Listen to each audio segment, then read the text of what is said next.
கமலா ஹாரிஸை அதிபர் வேட்பாளராக Joe Biden அறிவித்திருந்தாலும் ஜனநாயக கட்சியின் கூட்டத்தில்தான் அது குறித்து இறுதி முடிவு எடுக்கப்படும் என பேராசிரியர் பெர்னார்டி சாமி தெரிவித்துள்ளார். அமெரிக்காவின் நியூ ஜெர்சியிலிருந்து புதிய தலைமுறைக்கு அவர் அளித்த பேட்டியின் ஒரு பகுதியை தற்போது பார்க்கலாம்.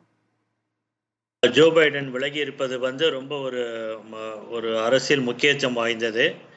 ஏன்னா இதுவரைக்கும் அமெரிக்க தேர்தலில் இந்த மாதிரி ஒரு கடைசி கட்டத்தில் ஒரு வேட்பாளர் விலகுவது என்பது, அதுவும் அதிபராக இருந்து கொண்டு வேட்பாளராக அடுத்த டேர்முக்கு 2வது டேர்முக்கு போட்டியிடும் போது விலகுவது என்பது ரொம்ப ரொம்ப ரேர்னு சொல்லுவாங்க. இது நடந்தது கிடையாது.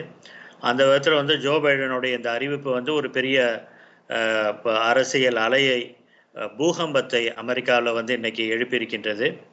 ஏன்னால் அவர் விலகும்போது சொல்லியிருக்கிறார், துணை அதிபராக இருக்கக்கூடிய கமலா ஹாரிஸை நான் சப்போர்ட் பண்ணுறேன் அப்படின்னு சொல்லிட்டு சொல்லியிருக்கிறாரு.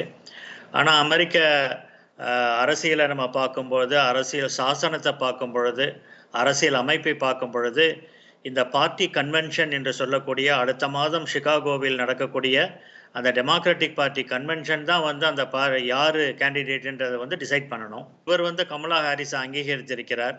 ஆனால் அந்த பார்ட்டிக்குள்ளேயே இன்னைக்கு ஜனநாயக கட்சியில் அவங்க இன்னும் சில பேர் போட்டியிட விரும்புவர்கள் போட்டியிடலாம் என்று இருக்கிறவர்கள் கூட இப்போது போட்டியிடலாம்.